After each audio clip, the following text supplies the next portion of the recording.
السلام علیکم ورحمۃ اللہ وبرکاتہ۔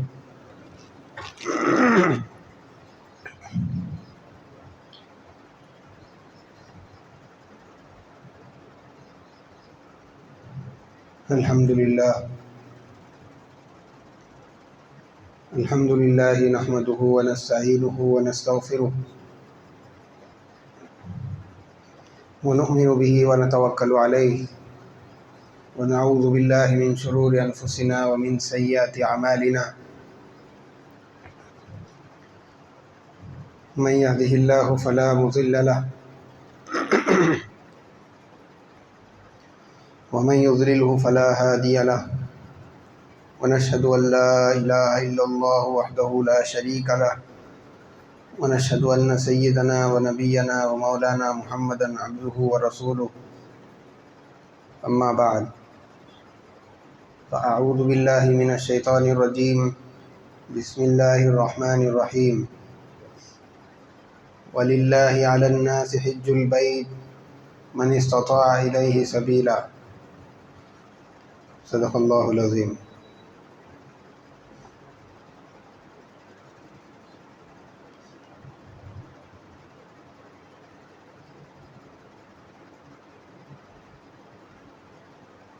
معزز سامعین اکرام،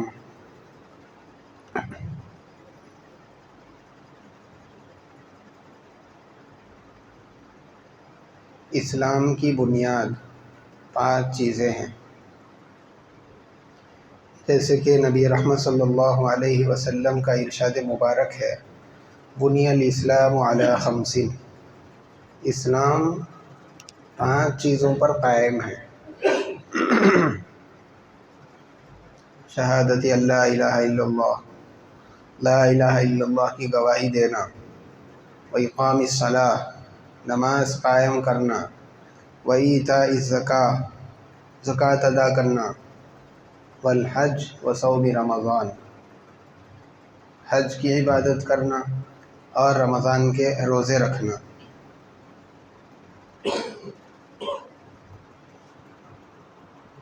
ان عبادات میں بعض عبادتیں وہ ہیں جو صرف مالی عبادات کہلاتی ہیں، بعض وہ ہیں جو بدنی عبادات کہلاتی ہیں، اور بعض عبادات وہ ہیں جو بدنی اور مالی دونوں سے مرکب ہیں۔ بدنی عبادت جس کے اندر آدمی کا بدن استعمال ہوتا ہو، اس کے بدن کے ذریعے سے عبادت انجام دی جاتی ہو، جیسے کہ نماز، اس کے اندر رکوع، قیام، سجدہ، یہ سب ارکان بندے کے بدن سے، اس کے جسم سے ادا کیے جاتے ہیں، یہ بدنی عبادت۔ مالی عبادت جس کو انجام دینے میں آدمی کا مال خرچ ہوتا ہو، زکوٰۃ، اس کے اندر آدمی کا سرمایہ اس عبادت کے انجام دینے کے اندر صرف ہوتا ہے۔ اور حج یہ ایسی عبادت ہے جس کے اندر آدمی کا مال اور بدن دونوں چیزیں استعمال ہوتے ہیں۔ آدمی حج کرنے کے لیے جانا چاہتا ہے تو اس کو اپنا مال بھی خرچ کرنا پڑے گا، اور پھر صرف مال خرچ کر دینے سے حج کی عبادت انجام نہیں دی جا سکتی، بلکہ اس کے ساتھ ساتھ آدمی کو یہاں سے اٹھ کر کے حرم پہنچنا پڑے گا، پھر ان سارے میدانوں کے اندر، عرفات، مزدلفہ، ان سارے مقامات پر پہنچنا پڑے گا، تب جا کر کے اس کا حج ادا ہوگا۔ تو حج یہ ایک ایسی عبادت ہے جس کے اندر آدمی کا مال بھی خرچ ہوتا ہے، آدمی کا بدن بھی اس کے اندر استعمال ہوتا ہے۔ اسی لیے یہ حج کی عبادت بدنی عبادتوں اور مالی عبادت دونوں کا مرکب اور مجموعہ ہے۔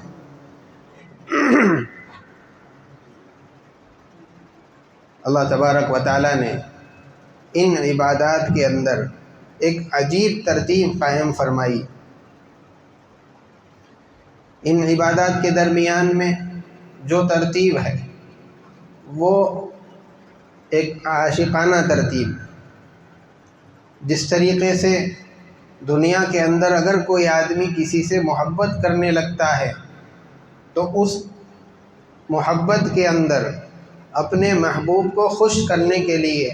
اپنے محبوب کو پانے کے لیے وہ جو راستے اختیار کرتا ہے، وہی ترتیب اور راستے اللہ تعالیٰ نے ان عبادات کے اندر رکھے ہیں۔ جیسے اگر کوئی آدمی کسی عورت کو پسند کرتا ہو،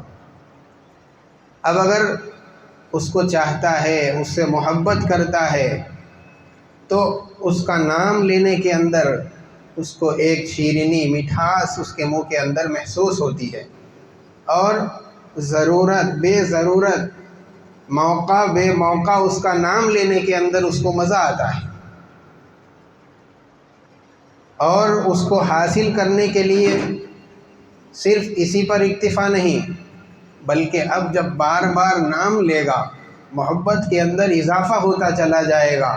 اب دل کرے گا کہ اس سے کسی طریقے سے باتیں کرے، اب آگے بڑھ کر کے باتیں کرتا ہے، کہیں ملاقات کر کے، کہیں فون کے ذریعے سے، کہیں میسیج کے ذریعے سے، اور پھر اسی پر اکتفا نہیں، جب محبت میں باتیں ہونے لگتی ہیں تو تعلقات اور بڑھ جاتے ہیں۔ اب سامنے سے وہ فرمائش کرتی ہے کہ میرے لیے فلاں کام کرو، مجھے ریچارج کراؤ، یہ ہدیہ لا کر کے دو، فلاں دکان کا مجھے فلاں چیز چاہیے، اس طرح کی فرمائشیں جب اس کی طرف سے آتی ہیں تو آدمی ان تمام چیزوں کو پورا کرنے کے لیے ایڑی چوٹی کا زور لگاتا ہے کہ میں کسی طریقے سے میری محبوبہ کی ہر ضرورت کو، اس کی ہر تمنا خواہش کو، اس کی ہر دل کی بات کو پورا کروں، تاکہ وہ مجھ سے خوش ہو جائے اور مجھ سے بدلے میں محبت کرنے لگے۔ اور جب خرچ کرتا ہے تو اس کو پانے کے واسطے ہر قربانی دینے کے لیے بھی تیار رہتا ہے، بھوکا رہنا پڑے، کوئی اور تکلیف برداشت کرنی پڑے، ہر تکلیف کو برداشت کرنے کے لیے تیار، اور پھر آخر منزل میں پہنچ کر کے اس محبوبہ کو دیکھنے کے لیے، اس کی ایک نظر کے واسطے، اس کے ایک دیدار کے لیے اس کے گلی کے، اس کے محلے کے چکر کاٹتا ہے، اس کے گھر کے ارد گرد گھومتا ہے، ہو سکتا ہے کہ ایک مرتبہ نظر آ جائے، اس کی وجہ سے میرے دل کو سکون ملے گا، میری آنکھوں کو ٹھنڈک ملے گی۔ تو یہ ترتیب، یہ سلسلہ، یہ طریقہ دنیا کی محبت کے اندر اللہ تبارک و تعالیٰ نے ہو بہو یہی طریقہ ان سارے عبادات کے اندر رکھا ہے۔ جب بندے کو اللہ سے محبت ہو جاتی ہے، لا الہ الا اللہ، لا الہ الا اللہ پڑھنے کے اندر مٹھاس محسوس ہوگی، زبان میں شیرینی، اور پھر خوب لذت اس کے اندر آدمی محسوس کرے گا۔ اور جب اللہ کا تذکرہ زبان سے بار بار کرنے کی وجہ سے جب محبت میں اضافہ ہوگا، اللہ سے بات کرنے کا، کلام کرنے کا، اس سے گفتگو کرنے کا آدمی کے دل کے اندر جذبہ پیدا ہوگا، رکعت بند کر کے کھڑے ہو جائے، جتنا چاہے قرآن اللہ کو سنائے، اللہ سے باتیں کرے۔ نماز یہ اللہ تبارک و تعالیٰ سے بات کرنے، کلام کرنے کا ایک ذریعہ ہے۔ تو آدمی جب اللہ کو محبوب بناتا ہے، اللہ تعالیٰ بھی اس کو اپنا محبوب بناتے ہیں۔ تو اس طرح اللہ تعالیٰ سے بات کرنے کا ایک دوسرے نمبر پر نماز کو اسی لیے رکھ دیا، محبت کے اندر اور اضافہ ہو گیا۔ اب اللہ تعالیٰ کہتے ہیں سال میں ایک مرتبہ زکوٰۃ دو، صدقۃ الفطر دو، اور غریبوں کو صدقات خیرات کے ذریعے سے مدد کرو۔ جب کوئی آدمی کسی بھی فقیر کو پیسے دیتا ہے، فقیر کے ہاتھ میں جانے سے پہلے وہ صدقہ، وہ خیرات اللہ کے ہاتھ میں پہنچتا ہے۔ اللہ سے محبت ہوگی، اللہ کے نام پر صدقہ خیرات کرنا، اپنے مال کو اس کے نام پر زکوٰۃ کا حکم دے دیا تو اس کے حکم کو پورا کرنے کے لیے خرچ کرنا، یہ اس کے لیے آسان ہو جائے گا۔ اب اس کے بعد روزے سال میں ایک مرتبہ اللہ کی محبت کے اندر بھوکا رہنا محبوب کے لیے آسان ہو جاتا ہے، ایسے ہی جو آدمی اللہ کا محبوب ہوگا، اللہ کے حکم کو پورا کرتے ہوئے سال میں ایک مرتبہ ایک مہینے کے پورے روزے رکھ کر کے بھوکا رہنا، یہ اس کے لیے آسان ہوگا۔ اور پھر اللہ کی گلیوں کے اندر، کعبۃ اللہ کے یہاں، حرم کی گلیوں میں، بازاروں میں، اللہ کے دربار میں کعبۃ اللہ کے ارد گرد گھومنا، اپنے سارے کپڑوں کو نکال دینا اور 2 سفید چادریں لپیٹ لینا، عطر استعمال نہیں کرنا، سلے ہوئے کپڑے نہیں پہننا، یہ ساری پابندیاں، اپنے بدن کی کوئی فکر نہیں ہے، فکر ہے تو اللہ کی رضا مجھے مل جائے، میں جس کے گھر کو حاضر ہوا ہوں اس کی رضا کا پروانہ مجھے مل جائے، اس کی خوشی مجھے مل جائے۔ تو یہ ترتیب اللہ تعالیٰ نے عبادات کے اندر ہو بہو اسی محبت کی طرح ہے جو دنیا کے اندر دیکھنے میں آتی ہے۔ فرق یہ ہے کہ جو آدمی دنیاوی محبت کے اندر پڑتا ہے اپنی زندگی کو انجام کے اعتبار سے برباد کر لیتا ہے، اللہ کی محبت میں جو آدمی اس ترتیب پر چلے گا دنیا میں بھی کامیاب ہوگا، آخرت کے اندر بھی کامیاب ہوگا۔ یہ فرق ہے دنیا کی محبت اور آخرت کی محبت کے درمیان۔ ذی الحجہ کا مہینہ آج 1 تاریخ، اس مہینے کے اندر ایک اہم عبادت، اسلام کا اہم رکن حج ادا کیا جاتا ہے۔ حجاج اکرام احرام باندھتے ہیں۔ ہمارے ذہن میں یہ خیال رہتا ہے کہ احرام کا مطلب 2 چادروں کو باندھ لینا اور ختم۔ نہیں، احرام ان 2 چادروں کا نام نہیں ہے، بلکہ احرام تو نام ہے حج کی یا عمرے کی نیت کرنے کے ساتھ ساتھ تلبیہ پڑھنے کا، لبیک اللہم لبیک، نیت کر کے ان تکبیروں کے پڑھنے کا نام احرام ہے۔ احرام کے معنی اپنی ذات پر بہت ساری چیزوں کو حرام کر لینا، جیسے کہ جب آدمی عمرے حج کی نیت کر لے اور تلبیہ پڑھ لے تو اس کے بعد سے سلے ہوئے کپڑے پہننا حرام، خوشبو لگانا حرام، بال کا منڈانا حرام، اسی طریقے سے ناخن کاٹنا، اور پھر اپنی خواہش پوری کرنے کے لیے اپنے بیوی سے قریب ہونا، یہ بھی حرام۔ تو احرام نام ہے اپنے اوپر بہت ساری چیزوں کو حرام کر لینے کا۔ سلے ہوئے کپڑوں سے متعلق ایک اہم بات آپ حضرات کو بتاؤں۔ ہم یہ سمجھتے ہیں کہ سلے ہوئے کپڑوں سے یہاں یہ مراد ہے کہ اس کے اندر ایک بھی تاگے سے سلا ہوا نہیں ہونا چاہیے، حالانکہ ایسی بات نہیں ہے، بلکہ یہاں پر ایسے کپڑے مراد ہے جو انسان کے بدن کی شکل میں ہو، جیسے کہ آدمی کے یہ ہاتھ ہے، یہ اس کا بدن ہے، یہ دوسری طرف ہاتھ ہے۔ تو اب یہ جو کرتا نظر آ رہا ہے اس کے اندر آستین لگائی گئی ہے ہاتھ کے لیے، یہ دامن لگایا گیا ہے سامنے والے حصے کے لیے، اور یہ آستین لگائی گئی ہے دوسرے ہاتھ کے لیے۔ تو بدن کے حساب سے جو کپڑے سلائے جاتے ہیں، سلے ہوئے کپڑوں سے وہ کپڑے مراد ہے۔ ہاں اگر کوئی آدمی تہبند باندھ لیتا ہے تو اب آدمی کی بدن کی حیت کے اعتبار سے تہبند نہیں ہوتا، بلکہ وہ تو ایک طرف سی دیتے ہیں اور اس کے بعد اس کو جس طریقے سے چاہے آدمی باندھ سکتا ہے۔ اسی لیے اگر کوئی آدمی احرام کے کپڑے چونکہ کھلے ہوئے ہوتے ہیں جو 2 چادریں ہوتی ہے، اگر اس کو احتیاطاً اپنے سطر کو اچھی طریقے سے چھپانے کے لیے سیون مان لیتا ہے، لنگی کی طرح اس کو بنا لیتا ہے، تو اس کے اندر کوئی حرج نہیں ہے۔ اور اگر وہ 2 توال لپٹنے کے بجائے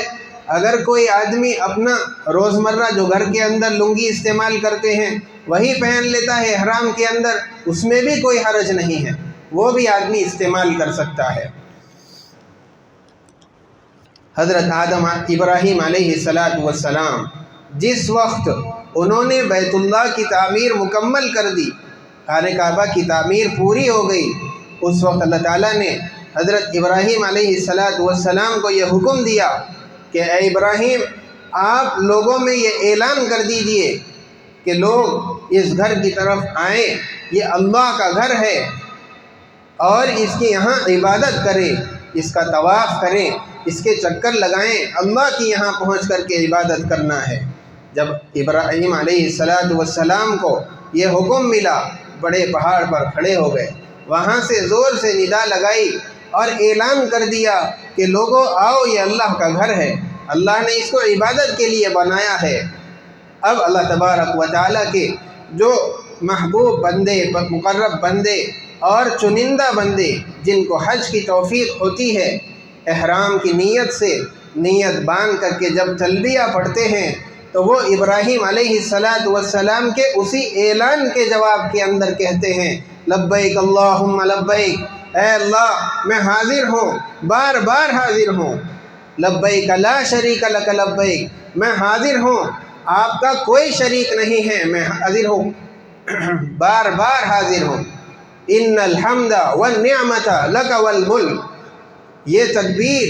ابراہیم علیہ السلام کے اسی اعلان کے جواب کے اندر ہر حاجی کہتا ہے۔ اور جب آدمی احرام باندھتا ہے تو اس کے لیے ان تلبیے کا پڑھنا ضروری ہے، اس کے بغیر اس کے احرام کی نیت ناقص رہے گی، اس کا احرام شروع ہی نہیں ہوگا۔ اللہ تبارک و تعالیٰ نے انسان کی فطرت کے اندر یہ بات رکھی، جب وہ کسی سے محبت کرتا ہے تو وہ چاہتا ہے کہ کسی طریقے سے اپنے محبوب کے سامنے اپنے عشق و محبت کا اظہار کروں، اس کو بتاؤں کہ میں اس سے کتنا پیار کرتا ہوں، کتنا محبت کرتا ہوں۔ اب اللہ تبارک و تعالیٰ انسان کے اندر اللہ تعالیٰ نے یہ بات رکھی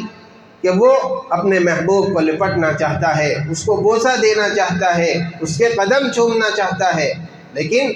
انسان اللہ تعالیٰ سے محبت تو کرتا ہے، اب یہ ساری چیزیں اللہ کے ساتھ تو براہ راست نہیں ہو سکتی، اس لیے کہ اللہ تعالیٰ نظر نہیں آتے، وہ وراء الورا ذات ہے۔ اللہ تعالیٰ نے انسان کی فطرت کو مد نظر رکھتے ہوئے، اس کو دھیان میں رکھتے ہوئے ایک ایسا مقام بنایا، اپنا ایک ایسا گھر بنایا جس کے اندر انسان کی فطرت کی ساری چیزیں مکمل کی جا سکتی ہے۔ اسی لیے جب آدمی بیت اللہ پہنچے تو حکم دیا کہ اب گھر کا طواف کرو، اگر چومنے کا من کرے تو ایک حجر اسود کے نام سے پتھر رکھ دیا، اس کو چومو، اور اگر لپٹنے کا دل کرے تو پھر حجر اسود اور کعبۃ اللہ کے دروازے کے بیچ میں جو دیوار ہے جس کا نام ہے ملتزم، اس سے چمٹ جاؤ اور جو مانگنا ہے مانگو۔ جو آدمی اس مقام پر پہنچ کر کے اللہ سے کوئی بھی دعا کرتا ہے، اللہ تعالیٰ اس کو ضرور وہ چیز عطا فرما دیتا ہے۔ تو اللہ تعالیٰ نے انسان کی فطرت کی اس کو مد نظر رکھتے ہوئے یہ مقام بنایا، تاکہ ایک طرف تو منع کر دیا کہ بت پرستی نہیں کرنا ہے، کسی بت کے سامنے نہیں جھکنا ہے، لیکن انسان کی فطرت یہ تھی کہ اگر اس کو صحیح طریقہ نہ بتایا جاتا، کوئی جگہ نہیں دی جاتی جہاں پر پہنچ کر کے وہ اپنی محبت کا اظہار کر سکے، تو پھر وہ غلط جگہوں پر جا سکتا تھا۔ اسی لیے اللہ تعالیٰ نے ایک مرکز پورے مسلمانوں کے لیے بیت اللہ کے اندر بنا دیا ہے، کعبۃ اللہ، وہاں پر سارے مسلمان کونے کونے سے پہنچتے ہیں اور پھر اپنی محبت کا اظہار اللہ کے سامنے کرتے ہیں کہ وہ اللہ سے کتنی زیادہ محبت رکھتے ہیں اور کتنا زیادہ اللہ کو چاہتے ہیں اور پسند کرتے ہیں۔ جب حاجی وہاں پہنچ جائے 8 ذی الحجہ کو وہاں سے نکلنے کا حکم اللہ تعالیٰ نے دے دیا، مینا کے اندر جائے، 5 نمازیں وہاں پر ادا کرنی ہے، پھر جیسے ہی سورج غروب ہو جائے گا، دوسرے دن 9 تاریخ کو عرفات جانے کا حکم فرمایا، وہاں پر جا کر کے سورج غروب ہونے تک ٹھہرنا ہے، اور دن بھر کیا کرنا ہے، ظہر اور عصر کی نماز اکٹھا پڑھنی ہے، ایک ساتھ پڑھنی ہے۔ پڑھنے کے بعد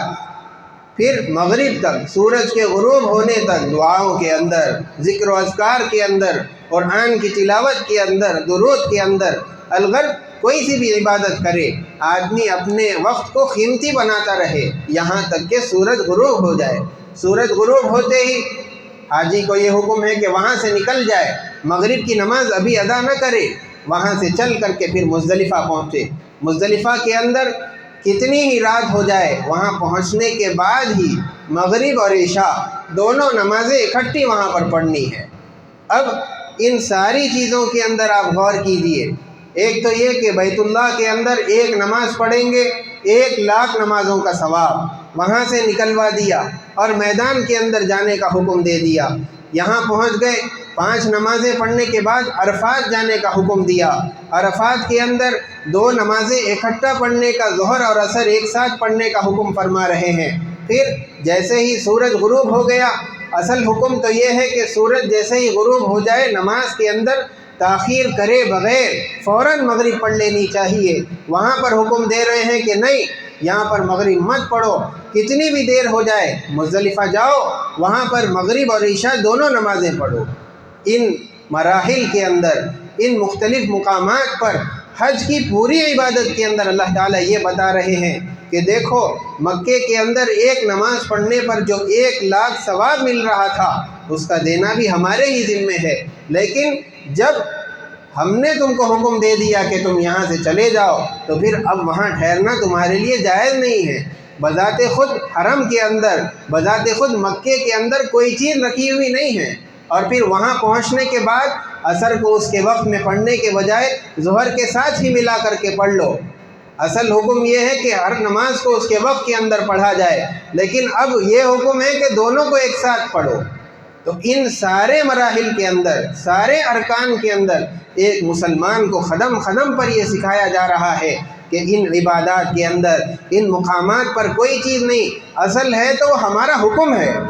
اب یہ کرنے کے لیے کہا گیا کر لو، دونوں نمازیں ایک ساتھ پڑھنے کے لیے کہا جا رہا ہے پڑھ لو، اگرچہ تمہیں سمجھ میں آئے نہ سمجھ میں آئے، تم کو یہی حکم دیا گیا ہے اور تم کو اسی طریقے سے کرنا ہے۔ پھر آدمی جب مزدلفہ کے اندر رات گزارتا ہے، صبح ہوتے ہی پھر مینا واپس جانے کا حکم، اور 3 دن وہاں پر قیام کرنا ہے۔ 3 دن وہاں رہ کر کے کیا کام ہے؟ حاجی وہاں کیا کرے گا؟ وہاں پر 3 ستون ہے، باری باری اس کو کنکر مارنے کا حکم دیا گیا ہے۔ اب آدمی اس طریقے سے جب 3 دن تک کنکری مارے گا اور پھر اپنی قربانی وغیرہ کرے گا، بال حلق کرائے گا، تو اس طریقے سے آدمی کا حج پورا ہو جائے گا۔ کن لوگوں پر حج فرض ہے؟ اللہ تبارک و تعالیٰ نے قرآن کریم کے اندر اس کا جواب دے دیا، وَلِلَّهِ عَلَى النَّاسِ حِجُّ الْبَيْتِ مَنِ اسْتَطَاعَ إِلَيْهِ سَبِيلًا۔ فقہاء اس آیت کے ضمن میں فرماتے ہیں، جس آدمی کے پاس اتنا مال ہو، اتنی زیادہ استطاعت ہو کہ وہ اپنے سفر کا خرچ اٹھا سکتا ہو، وہاں پہنچنے کے بعد وہاں کھانا پینا اور قیام کا انتظام کر لے سکتا ہو، اور پھر سفر میں جتنے دن جائے گا، گھر پہ جن لوگوں کو چھوڑ کر جا رہا ہے، جس کی اس کے سر کے اوپر ذمہ داری ہے، بیوی ہے، بچے ہے، اس کے ماتحت رہنے والے لوگ ہیں، سب کا خرچہ دے کر کے پھر اگر کچھ بچے تو اس میں جانے کی اگر گنجائش ہے، تو ایسے آدمی کے اوپر حج فرض ہوتا ہے۔ حج تو فرض ہو گیا، لیکن اگر کوئی آدمی حج نہیں کرا تو اس کے اوپر بھی اللہ کے نبی صلی اللہ علیہ وسلم نے سخت وعیدیں بیان فرمائی ہے۔ آپ نے فرمایا کہ اگر کسی مسلمان پر حج فرض ہو لیکن زندگی میں اس نے حج نہیں کیا، تو پھر اس کی ہمیں کوئی پرواہ نہیں ہے، چاہے وہ یہودی ہو کر کے مرے، چاہے عیسائی ہو کر کے مرے، ہمیں اس کی کوئی پرواہ نہیں ہے۔ اور اس کے علاوہ بھی بہت ساری وعیدیں اللہ کے نبی صلی اللہ علیہ وسلم نے حج کے چھوڑنے والے کے متعلق ارشاد فرمائی۔ ہاں، اتنا خیال رہنا چاہیے، اگر کسی کے اوپر قرض ہے، قرضہ ہے، تو پہلے قرضے کو ادا کریں گے، اس کے بعد جو بھی بچے گا اس میں حج ہو سکتا ہے، اور یہ سارے شرائط کے مطابق حج فرض ہوتا ہے، تب جا کر کے حج فرض ہوگا، لیکن سب سے پہلے قرضہ ادا کرنا ہوگا۔ اگر ہم نے قرضہ ادا نہیں کیا، اس لیے کہ قرضہ اہم چیز ہے، حج فرض ہے، لیکن قرضہ سب سے پہلے آپ کے ذمے خود آپ نے لازم کر لیا، اس لیے پہلے اس کو ادا کرنا پڑے گا۔ اس کے بعد میں اگر حج آپ کے اوپر فرض ہوتا ہے، تب جا کر کے آپ کو حج کرنا ہے۔ اور اس کے علاوہ اسلام کے اندر ایک تو یہ بات ہے، دوسری کوئی چیز نہیں ہے، لیکن لوگ یہ سمجھتے ہیں کہ پہلے بیٹی کی شادی کر دیں گے، جو جمع کر کے رکھا ہے مکان بنا لیں گے، یہ سارے کام ہو جائیں گے، تب جا کر کے بڑھاپے کے اندر حج کو جائیں گے۔ موت کب آنے والی ہے، اس کی گھڑی کب لکھی ہوئی ہے، کوئی نہیں بتا سکتا۔ ایک مرتبہ زندگی میں آپ کے اوپر حج فرض ہو گیا ہے، اسی لیے اس میں تاخیر کرے بغیر فوراً اپنے حج کو ادا کرنے کی کوشش کرنی چاہیے۔ اور اگر کوئی آدمی ایسا ہے جس کے اوپر حج تو فرض ہو گیا، زندگی کے اندر حرم کو نہیں جا سکا، حج ادا نہیں کر سکا، تو اس کے لیے حکم یہ ہے کہ اپنے جو وارثین ہیں ان کو وصیت کرے کہ میری طرف سے حج ادا کرو، میری طرف سے حج بدل کراؤ،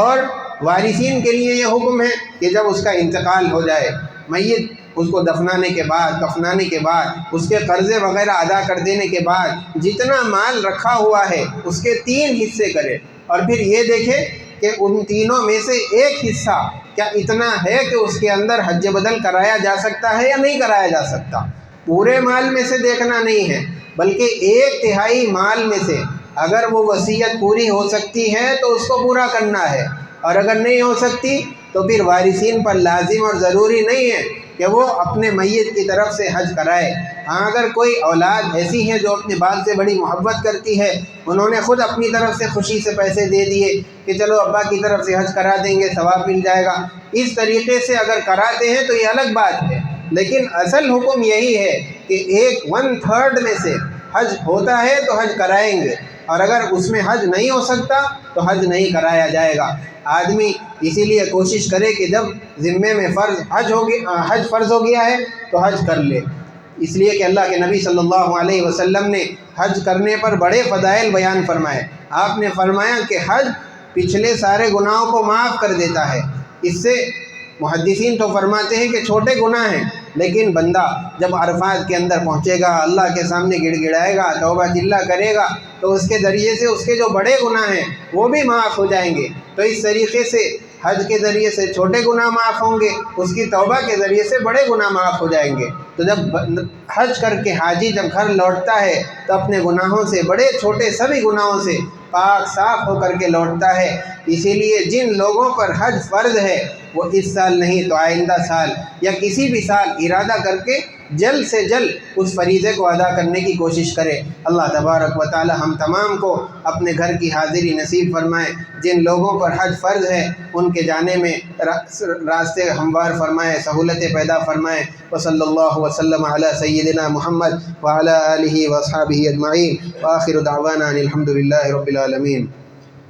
جو حضرات سنت نہیں پڑھے سنت پڑھ لیجیے۔